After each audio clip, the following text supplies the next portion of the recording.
As well. You know what, Chef Robert? My dad was a Marine, just like you were a Marine. Oh, okay. So you can say, good morning. Good morning. And Semper Fi. Semper Fi. When we have 236 years. Yeah, that's right. A belated happy birthday. Good. All right, so we're making a stuffing the buzzers. We already addressed that they love bacon. And you brought something close, pancetta. Pancetta, yes. Is a key ingredient here. What else are we putting in there? Okay, this is what's called mirepoix, mise-en-poix, whatever you want. Actually, the onion, the carrot, and the celery. That's a standard for when you're baking anything. Okay. And then we have the pancetta that I've already crisped, but it takes a few minutes. But I want to save the oil because that's going to go into the stuffing. Chestnuts, we just do a rough chop of chestnuts. You know, I looked at that and I thought it was mushrooms. Yeah, parsley, and then we have the garlic, salt, and pepper, the Romano cheese, the butter, the pancetta, or the ciabatta bread, the egg, and the rosemary. Okay. We're going to put all this together. Now, when you're doing something like this, you're going to say, all this for stuffing, why not just go to the store, get the bag, add the water, and Bite be happy your tongue. in 5 minutes. And this takes a lot of prep. I guess the secret to success is in your prep. So don't be afraid to sit down the night before, make a list of what you're going to do and the recipes, and then go ahead and do this and put it in the refrigerator. And the next morning when you get up to tackle what you're going to do, 90% of it's already done for you. So it's a good idea to get started. I've already heated the oil, and I'm going to go ahead and put that right in the mixture of the mise-en-poix. And that was, you said, that was basically celery, the drippings from the pancetta. Dripping from the pancetta. I'm going to keep away from the salt because that pancetta today is really salty for some reason. So and that's good. I'll add the chestnuts, the pancetta back in here again. Now the chestnuts, how did you prep those? Because I think folks see them, you know, in the bag, in the shell. Buy them in the jar, already cooked. In a jar. Already cooked. Some of your bigger stores, Harris Teeter, all those have them on the shelf. Okay. Okay, then you go ahead and put your Romano cheese in. Not a lot, just enough. The garlic. Now, Chef Robert, of course, is doing this all from experience, but we will put measurements and the ingredients and the technique at thehamptonroadshow.com. Yeah, and I'll put all this together. Is that look good already? Yeah, but it is still basically a bread stuffing. I don't want folks to think it's not. The best bread is to use the ciabatta. Why? Because it has the air holes in it, and it's going to absorb all this moisture that we're doing. Okay. And it'll shrink down a little bit, It'll shrink down after I put this on. So add a little bit of butter in there. A little bit of butter so it doesn't stick to the bottom of the pan and wind up having toast. You know, you don't want to have that. No, not on Thanksgiving anyway. Oh, no, I think the Charlie Brown gang did that. Didn't they have toast and popcorn on the ping pong? And then you put your rosemary together. Once all this is completed, I have a glass baking dish over there that I've already buttered. Okay. This will go into the baking dish after I combine it all together. 350 for about 30 minutes. Just take it out and put it on the table, and it's really great. It's really good. So you don't cook your stuffing inside the turkey? You can if you'd like, but then when you do that, make sure your stuffing is cold. Don't put hot stuffing into a cold turkey. It'll sour. I didn't know that. Yes. That's why I asked you. All right, but you don't. You just cook it in the pan and serve it separately. It's better that way. Okay. It's better that way. It tastes a lot better because then all the moisture and juice from the turkey is going to overpower whatever you're doing here. Okay. So you don't want to do that. I gotcha.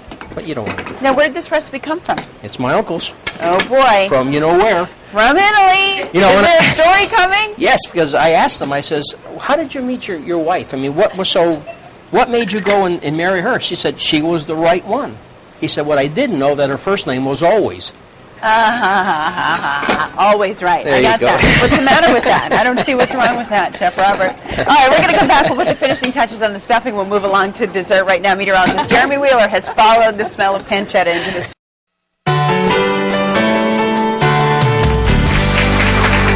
Oh my gosh, it looks so good and it's not even finished yet. Not yet. Now it's got to go in the oven for about 30 minutes. So okay.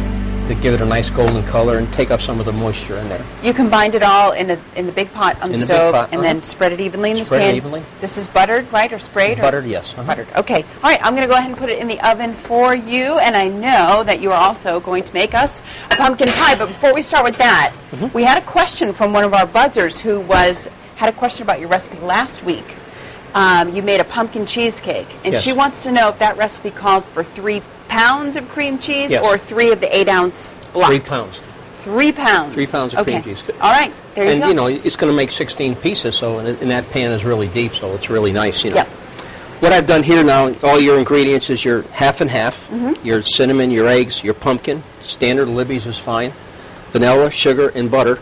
And inside I've put in You can either put Philadelphia brand cream cheese or you can put mascarpone. Which one would I put? What's Italian? Come on. Mascarpone. Mascarpone. There you go. So we'll start by getting that and moving in together. Now, can I ask a question about the pumpkin? Mm-hmm. It's not like you can stop me, but I have a question about the pumpkin, if you don't mind. Sometimes you see the can that says canned pumpkin, and sometimes you see canned pie filling. Yes. What's the difference? Pie filling's got all this in it already. So all you do is take it out of the can and put it in. Okay. What I don't like about that is, on my recipe that I gave you the option of putting ginger or cinnamon, whatever you like. Okay. Now, why would you put ginger in a pumpkin cheesecake? It's not a ginger pumpkin. It's a pumpkin. I mean, you can put it in if you want. I'm not telling you what not to do. Right. I wouldn't do it. Okay. I didn't know if there was a difference in the texture or how much moisture was in one kind of pumpkin or another. No. It's just...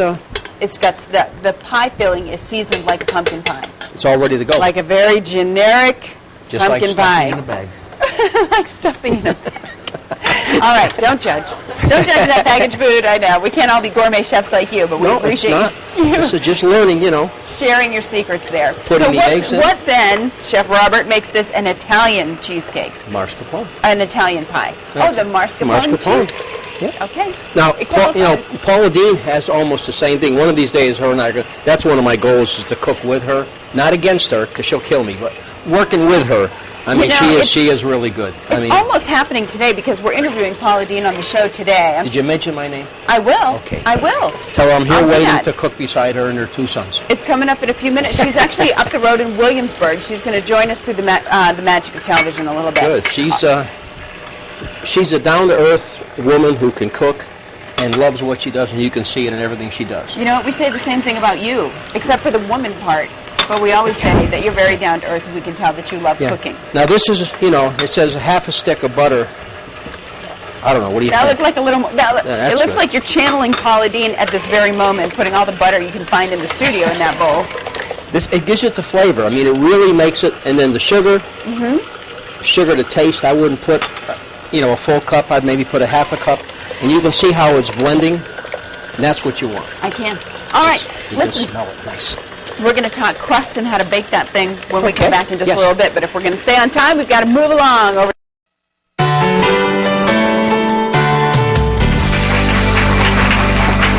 right, it is almost time to talk about our perfect wine today. We're going to bring Joshua Ha in from the Sheridan Waterside in just a second. But first, we want to put the last tips for the pumpkin pie.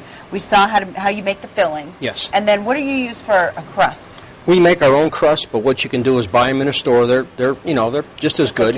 Okay.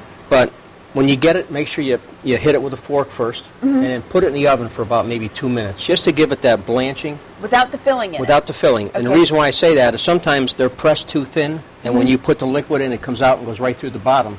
So if you give it a little touch before you go ahead and finish cooking, then you put it in the oven for maybe 20 to 30 minutes.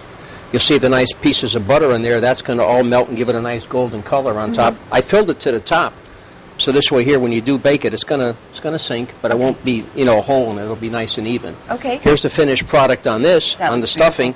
Yep. It's ready to go, and this is all going to be at Thanksgiving at our hotel. So you might want to give us a shot, come over and see us.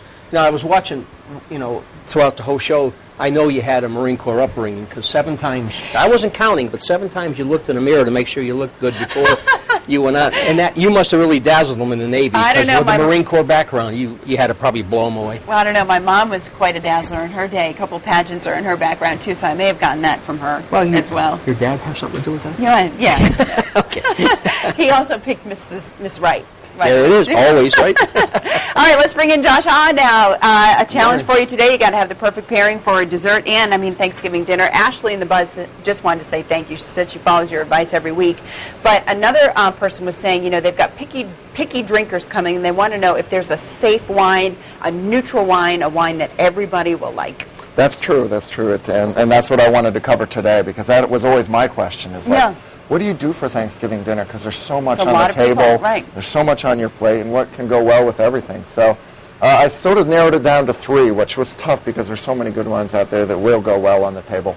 But the first one I picked was a German semi-dry Riesling, which is the Weingart Giel Riesling Cabernet. And I think it just, like I said, it covers a spectrum on the table. In addition, friends of mine in Napa Valley, California, The Leonardini family make Whitehall Lane Sauvignon Blanc, which also is going to go very well on that table. And to finish it up, I picked a Madeira, cinnamon Madeira, from the island of Madeira, owned by Portugal, of course, in the Atlantic Ocean. That's right. I was stationed there. I was stationed in the Azores, Portugal, when I was in the Navy, up on the island of Terceira. But I remember Madeira as well, another one big island. Beautiful island. It smells good. And if you go with the Madeira, don't go with the cheap locally or domestically produced Madeira. Get it from the island of Madeira. All right, get it from Portugal. And perfect pairing with a pumpkin pie. Okay. Can't find a better one. So. I noticed that you did not bring a red today, so for Thanksgiving you really want to go with white because it's turkey? I do. If you go with a red, go with a Pinot Noir. Okay. Yeah, that's your red option, but these are going to cover your spectrum pretty well. So. All right. Well, happy Thanksgiving to you and your family. Thank you. Happy Thanksgiving to you and your family as well. And you got to talk to Paula Dean today. Yes, yes. All right. I hope she has an Italian at her table someday. I'm sure she will. Just bring some bacon. You're good to go. All right, Cheryl's with our studio audience. I am, and